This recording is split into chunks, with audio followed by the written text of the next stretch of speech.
Please post your name and your profession. A very good evening, doctor. My name is Reva, and I'm a psychology student as well. The 9/11 question was from my sister. But I'm not talking about 9/11. I have a separate question, and I'm having a sore throat, so I'll make the question quick before I run out of my voice.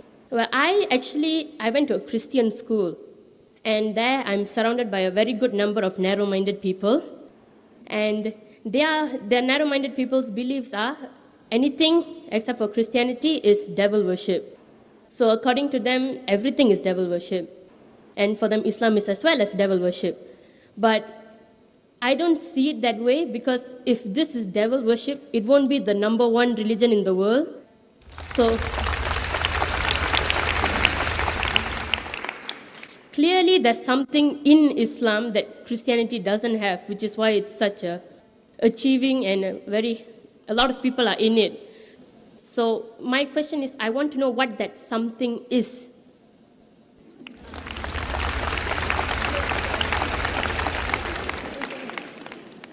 Sister asked the question that she went to a Christian school, she was surrounded by Christians who she calls narrow-minded. Here you're surrounded with broad-minded people, mashallah.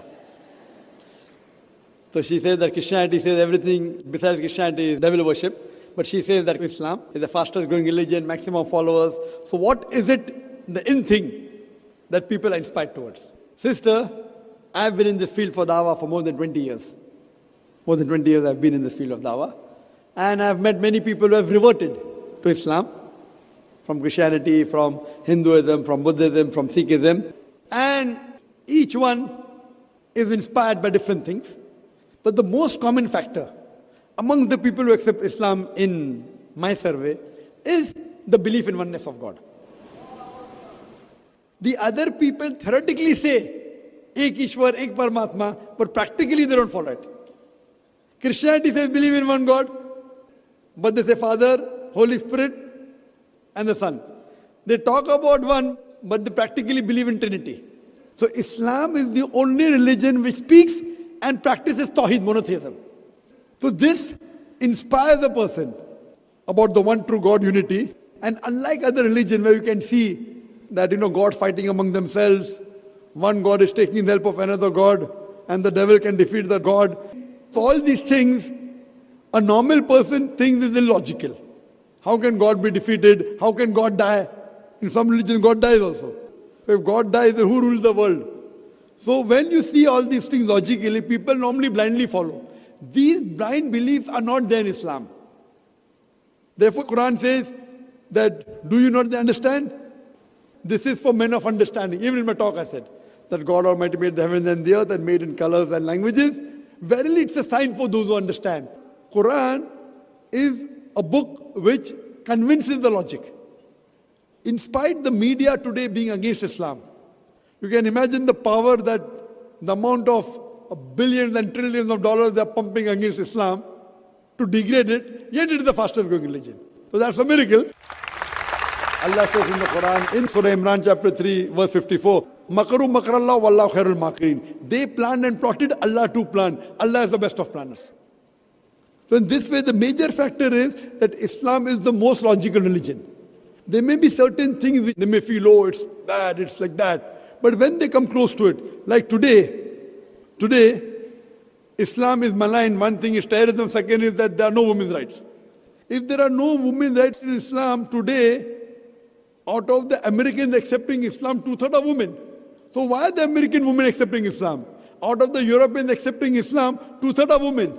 If Islam is a religion which does not give rights to the women, then who's forcing the European and American women to accept Islam? Because they find the security. They have been and seen the world and lived, talking about liberalization and modernization. They realize the real spirit is then the religion of Islam. So when they really practice, some people may really get inspired, okay, because there's hijab, I want to accept Islam. Some people only hear the azan and they accept Islam. So people have different things, but the main thing, the core factor is the Tawheed. So whatever they're inspired by, once they come to Tawheed, the oneness of God, He is our creator, He is our sustainer, He is our cherisher, which was the core factor of my talk today. Then, and these people who accept Islam, they become more practicing than those people who are born in a Muslim family. Sister, do you believe there's one God? Yeah, I do believe there's one Do you God. believe and- idol worship is wrong? Excuse me? Do you believe idol worship is wrong? Yes, Do you believe Prophet Muhammad is the messenger of God? I want to. So why don't you? Because I'm not inspired yet. I want to be inspired. It's nothing like inspiration. If you say you want to, if somebody is stopping you from, Myself, I want to be inspired. I want to know that that is the truth and that's the only right. So truth. maybe you coming to the lecture is not enough inspiration. You coming to the microphone to ask this question is enough inspiration for you, since you believe there's one God, since you believe idol worship is wrong, and if you believe in Quran. Have you read the Quran?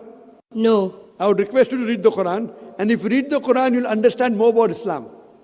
And I had given a talk yesterday, Muhammad Sallallahu Alaihi Wasallam, in the various world religious scriptures. And I gave quotations of Prophet Muhammad mentioned in the Hindu scriptures, in the Christian scriptures, in the Jewish scriptures, in the Buddhist scriptures. Only if you read, since your background is Hinduism, I believe, Christianity. If your background is Christianity, have you read the Bible? Yes, it was a subject in my school. Fine, I'll just give you the references. Prophet Muhammad, peace be upon him, has been prophesied in the Old Testament and the New Testament. In the Old Testament, he's been prophesied in the book of Deuteronomy, chapter number 18, verse number 18. In the book of Deuteronomy, chapter number 18, verse number 19. In the book of Isaiah, chapter number 29, verse number 12. In the Song of Solomon, chapter number 5, verse number 16. For details, you can refer to my video cassette. He's also prophesied in the New Testament. In the Gospel of John, chapter number 14, verse number 16. In the Gospel of John, chapter number 15, verse number 26. In the Gospel of John, chapter 16, verse number 7. As well as Gospel of John, chapter number 16, verse number 12 to 14. I'll just give you one prophecy to make it short. Jesus Christ, peace be upon him, said in the Gospel of John, chapter number 16, verse number 12 to 14, he said, I have many things to say unto you, but ye cannot bear them now. For he, when the Spirit of truth shall come, he shall guide you unto all truth. He shall not speak of himself. All that he hear shall he speak. He shall glorify me. So this prophecy of Jesus Christ, peace be upon him, I have many things to say unto you, but ye cannot bear them now. For he, when the Spirit of truth shall come, he shall guide you unto all truth. He shall not speak of himself. All that he hear shall he speak. He shall glorify me. This refers to no one but Prophet Muhammad, peace be upon him. Because it says, he shall not speak of himself. All that he hear shall he speak. And you know the history of Prophet Muhammad, peace be upon him, that Almighty God gave the revelation to Prophet Muhammad, most of it through Archangel Gabriel. Whatever he got, he repeated verbatim. And he shall glorify me. If you see, there is no messenger of God, no person who claimed to be a messenger has ever glorified Prophet Jesus except Prophet Muhammad, peace be upon him. So it's mentioned in the Bible that this man to come, he will glorify me. And all the other references I gave you, it is pointing out to the coming of the last and final messenger, Prophet Muhammad, peace be upon him. And even the Quran says, it's mentioned in the Quran in Surah Saf, chapter number 61, verse number 6, that Jesus Christ, peace be upon him, was sent as a messenger to the Bani Israel, to children of Israel, to the Jews. And he said, I give you glad tidings of a messenger to come whose name shall be Ahmad. And Ahmad is the second name of Prophet Muhammad, peace be upon him. Prophet Muhammad, peace be upon him, is not prophesied only in the Bible, Old and New Testament. He's even prophesied in the Vedas, in the Puranas, in the Hindu scriptures, in the Parsi scriptures, in the Buddhist scriptures. As I was saying earlier, that even though the scriptures have been changed, even if the scriptures have been manipulated, yet there are remnants in the verses of that scripture about the oneness of God, that's Tawheed, and about Prophet Muhammad being the last and final messenger. Now, Doctor, since that I've never actually read the Quran, may I humbly request that can I have a translated version of the Holy Quran? So, inshallah, I'd request my wife to hand over a translation of the Quran. She will, inshallah, hand over the translation. And I request you that please read the translation. And inshallah, if you have any question, you can either ask to a local Dawah organization, or you can ask to Islamic Information Services, or you can write to us, email, it's a global village. You can send the email to islam@irf.net. irf.net, it's the short form for the organization Islamic Research Foundation. And inshallah, we'll try our level best to clarify our doubts. Hope that answers the question. Thank you, Doctor. You're welcome.